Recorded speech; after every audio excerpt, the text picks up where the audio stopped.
Здравствуйте, меня зовут Анастасия. После приезда, регистрации в гостинице, обмена валюты, ужина в ресторане настало время отдыха и развлечений.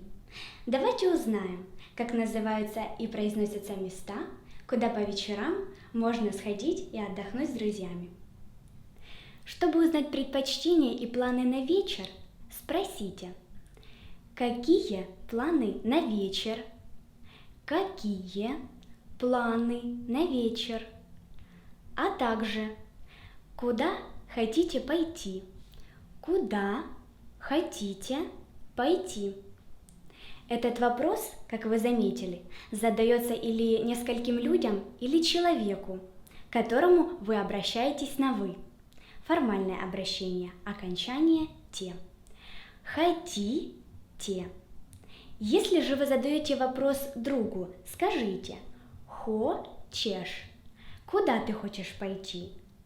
Куда ты хочешь пойти сегодня вечером? Вы можете захотеть сходить в бар. Бар. Слово универсальное. Давайте спросим совета у местных жителей. Где найти хороший бар? Для этого задайте вопрос: какой бар посоветуете? Глагол «советовать». Какой бар посоветуете?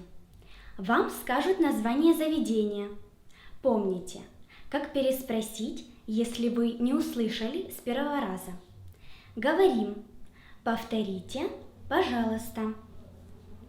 Повторите, пожалуйста. Как называется бар? Как называется бар? А теперь спросите, где находится и как добраться. Уверена, вы помните эти фразы. Где находится бар? Как добраться до бара? Если вы хотите пойти вечером в ночной клуб, задайте те же вопросы. Какой ночной клуб посоветуете? Как называется ночной клуб? Где находится ночной клуб? Не лишним будет также узнать, есть ли там дресс-код. Дресс-код. Или фейс-контроль. Фейс-контроль. Произнесите фразу «там есть», «там есть». Примеры. Там есть дресс-контроль. Там есть парковка. Там есть гардеробная. Фраза очень простая и может пригодиться во многих ситуациях. Когда вы хотите узнать о наличии чего-то, там есть. Не забывайте о вопросительной интонации, потому что если вы скажете просто как утверждение «там есть», это уже будет ответ, а не вопрос. А как насчет сходить в бильярд или сыграть в боулинг? Бильярд, боулинг. В последнее время в России стали очень популярны такие заведения, как кальянные. Кальянные. Там можно попробовать кальяны и послушать диджеев. Однако такие места лучше бронировать заранее. Как это делать, вы узнаете в следующих уроках. А теперь пришло время закрепить пройденные фразы.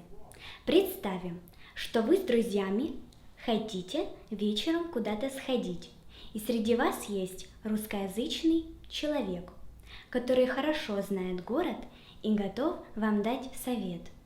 Узнайте, где находится хороший бар, как он называется и как туда добраться. Переведите: Where is a nice bar? Где находится хороший бар? What's the name of the bar? Как он называется? How can I get there? Как туда добраться? Вы всегда можете сами выступить с предложением, используя фразу «давайте». Давайте пойдем в бар, давайте сходим в ночной клуб, давайте сыграем в бильярд. Это основные фразы, которые вам пригодятся, чтобы хорошо провести вечер. Я вам желаю отличного отдыха и незабываемых впечатлений. До встречи!